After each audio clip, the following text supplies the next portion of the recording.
Hey, what's up? It's another episode of Watch You Strap In, and these are not watch reviews. They're just quick wristwatch check of the day. These I usually try to make them quick. Sometimes end up being longer. And just showing off a pairing with a strap. So this is the Autodromo Group B. This is their Series 2, which is pretty much their present and only series, I guess, of the Group B model. And this is the Night Stage 4. Fairly recent release. Been enjoying this. This has the it's a limited edition of 200. It has what's different is besides the main accent color compared to some of the other ones, it has a grid design in the center of the dial, and it's pretty cool looking. And this time they have I believe it's supposed to be black DLC coated, the main case that's in stainless steel. It would have like an integrated style bracelet, which I've shown before when I first got the watch. And it's got titanium in this bezel, I believe, in the case. The main part of the case that the movement is housed within is all titanium, if I understand correctly. And the dial is actually a dark blue, like navy. A lot of times it looks black, but you can definitely see, especially against the case, you can see that it definitely has a blue hue.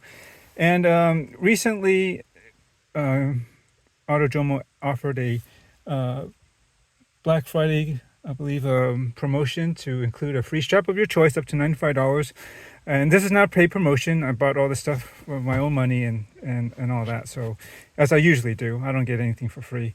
Anyways, yeah, so then I had bought this just prior to that happening, and long story short, basically I kind of made a comment, and the owner, Bradley, kind of replied back and said, hey, I'd be happy to send you a free strap, just contact him.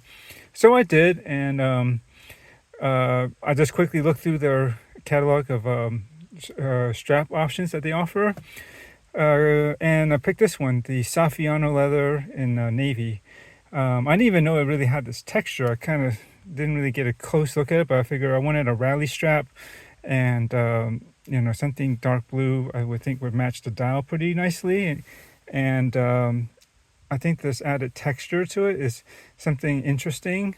And yeah, it wasn't until after I told him, hey, give me this one, and he sent it to me. It took about a week, but otherwise once he got it out, it got here pretty fast. And yeah, I showed me installing this onto my watch on a video previously, just prior to this probably coming up. And now I'm actually showing it in natural light, because the lighting I have indoors is kind of crappy, and you really have to see a lot of the watches in the best lighting, which would be outdoors, but not in direct sunlight. But natural daylight is always good, and you can see how that blue really pops and plays with that blue on the dial pretty nicely. Let me just get a little bit further back, and I think it looks pretty sporty. You got that grid pattern on the dial, obviously, and it sort of has that going on in the strap texture, right? So it's not as uniform, but nonetheless, it's got kind of that sort of general texture and vibe, so it kind of works. I think looks good. And yeah, that's basically it. The leather is pretty nice, supple. Actually, there's no break-in period, and it fits perfectly.